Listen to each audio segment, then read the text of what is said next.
Okay, part three, let's get to the good stuff. What do the interviews actually want? What are they looking for when they're sitting there looking at you answering all these questions? So we'll get into some of the details on this. But essentially, think about it this way.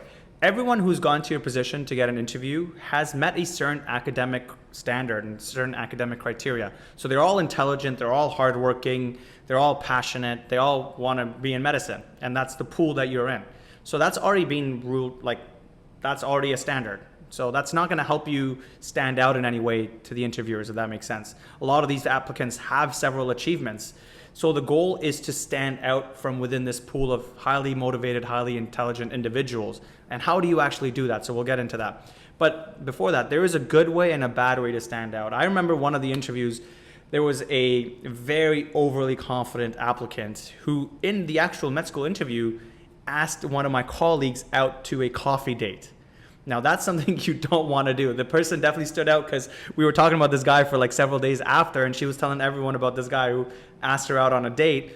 But that is not professional. You're going to a medical school. You want to become a physician who have professionalism, have certain standards for colleagues. And so, there's good way to stand out and bad way to stand out. And definitely one of the worst ways to stand out is this overconfidence where, you just think everything is everything is not serious. Like there is a level of professionalism and seriousness that needs to be brought into these interviews. Doesn't mean you're like rigid and like you're memorizing everything and you're a robot. Bring some personality, but I think you want to keep certain things at check. And that's like the overly confidence thing. Don't be an asshole. As simple as that sounds, shake hands when you come in and be polite and respectful. Those are basic things. I don't know why I'm even saying it, but actually as an interviewer, I've definitely seen a lot of people who are not polite, who are disrespectful and straight up like unprofessional by asking a colleague on a date. Okay, so that's out of the way. If you don't stand out in an interview, you better have something else in your letters or applications, like being a Olympic level athlete or something that will make you stand out. But different schools will weigh different things differently. Most of the schools will weigh the interviews much higher than the application, than the letters, for example. But they all play a role, obviously. So it's a comprehensive score at the end, and then based on the score is like who gets the invite. So the interviews are typically weighed the most because it's actual in-person interview, or maybe over Zoom now.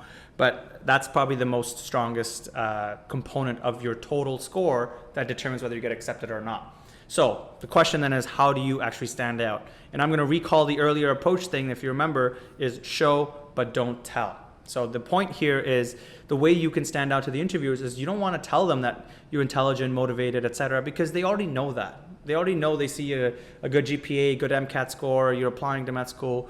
They already know that. So that's not what you want to do. The way you can show them is through genuine and personal experiences. So for me, I mentioned earlier about that experience at the orphanage in India that I went to that really like charged me emotionally. Came back and I started a whole nonprofit group with 7 of my friends. We started fundraising money at our local university, created first aid kits, created educational materials, went back and partnered with local NGOs, and we even partnered with the WHO for a clean water program in Sri Lanka, and called it the Initiative for Global Health. And so we started this nonprofit group.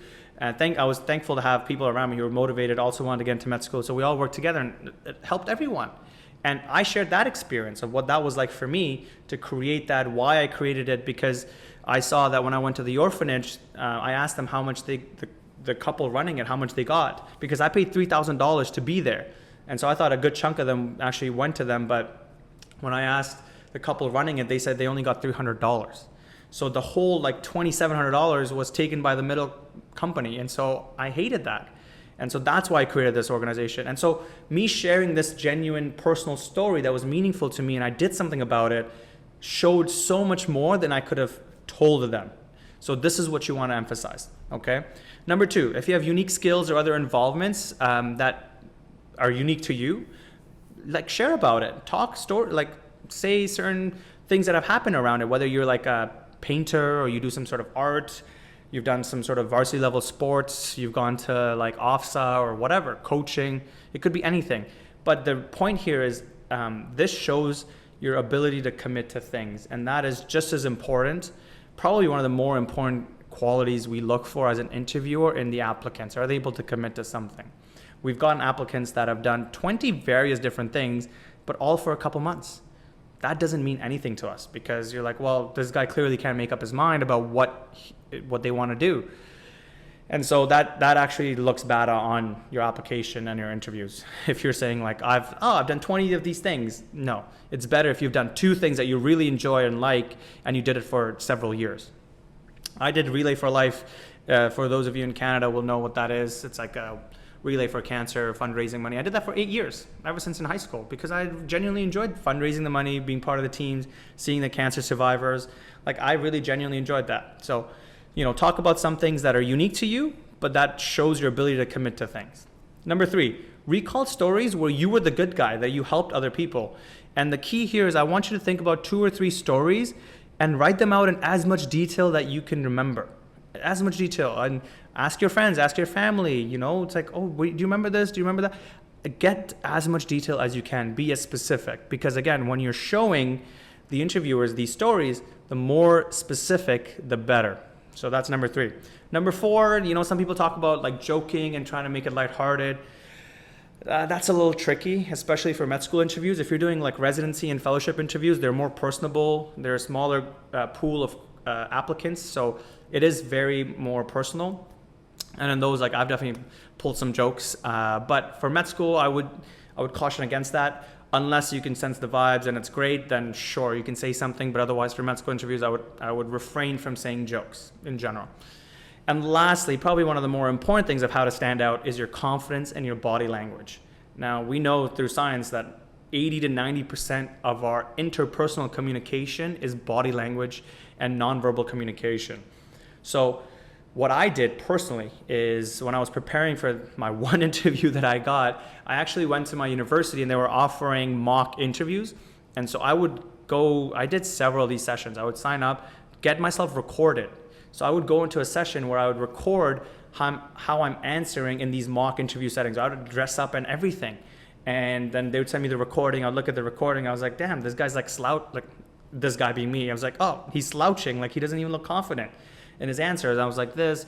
I was like, like hands are like this, as opposed to like sitting upright, hands out. It just shows that you're present, you're confident, and that body language then translates into a more convincing answer. And so this is where practice will go. I'll talk about practice a bit more later on, but record yourself. Practice. If you have friends, do it with friends. Me and my friends did it so many times that I even lost track. For internal medicine residency interviews, ICU interviews, there was a lot of practice going on. So if you can find a good set of friends, do that. If not, I'm sure you can find other people who offer that services. Soon I will be offering through my online platform as well some one-on-one coaching for interviews, where I'll record you and I give you like live feedback. So stay tuned for that. If you have any questions, feel free again to reach out through my IG, and then I can help you through that. The second part about what interviewers want is they're looking at you with the question, why should I pick this person? Why do they want to come to our school? So think about it from their perspective, right? If you're the interviewer, you're judging this person or assessing this person for how they would fit in your school, how they would fit in that curriculum. Why are they actually coming here? So you want to answer this question, but not in an obvious way. So the way you can answer this is avoid the general platitudes. Don't say I'm a hard worker, etc. I mean, I've already covered this, because as an interviewer, like, I'm just going to be put to sleep immediately. And that doesn't answer my question of why I should pick you. I'm not picking because you're a hard worker. All the applicants are hard workers. So what's going to set you apart? And this is where your preparation and research will come in handy. So here what you want to do is you want to research the school, research the faculty, and find things that interest you from what you've researched, or something that the school is well known for. So Toronto is well known for their academic research and their advancements in AI. So you could look into that and figure out what the cutting edge research is, what the recent publications are from all their faculties. In fact, if you want to be next level about it, you could look up who's in the med school admissions and committee, or who's the leader of their med school body. Reach out to them, talk to them, be like, hey, what's the culture like? What is it like studying there? I did this for some of the internal medicine residencies and the fellowships because I genuinely wanted to know what the culture is there. So I would recommend that you actually reach out to certain people that are there if you're really curious, and this will set you apart insanely from anyone else, because nobody else is doing this. But you can reach out to people who are there, get an intimate sense of like, For example, some things you might learn is that they have coffees and morning rounds during internal medicine. And when I would learn this, I would drop this in the interview. So the interviewer is like, oh, damn, like, how does he know that there's coffee at, so it's like the little things that will like get you to stand out, and you don't even think about it. It doesn't have anything to do with you being like more accomplished or more smarter. It's just being more resourceful. So reach out to these people, and a lot of these residents, the med students, are so happy to help and answer questions because they've been in your spot. So reach out, like email 10 people, maybe 2 people will get back to you, but then ask them the questions, and that will help you set you apart. And trust me, like as an interviewer, when I hear like these like key things dropped that are very specific and nuanced about the school culture or the residency program, you're like, okay, cool, like this guy's done their research, like he knows he wants to get here. And so that is an immediate big check mark. So do the research, okay? If the school prides themselves, for example, in creating family doctors, maybe you want to mention that when they say, hey, what kind of doctor you want to be? You can say, hey, I want to be a family doctor, but it will change. And that was kind of what I answered too. So you don't have to particularly lie, but you can say you're open to it and you're leaning towards certain things. So if another school like Toronto is like all academic based, they're going to want to create more clinician scientists. So you could say that's in your 5 to 10 year plan of becoming a clinician scientist. So, just researching the strengths and weaknesses of the schools and their culture is going to be really helpful for you, because you're going to be equipped with this information now in the interview, and then you can decide what you want to use based on how the interview is going, what the vibes are. And this is going to help to stand you out and answer the interviewer's question of why they should pick you. They're going to pick you because they're like, oh, this person's done their research, they know why they want to come here, they know what they want, cool. Like that's a big check mark, and that's gonna help you crush that section of the interview.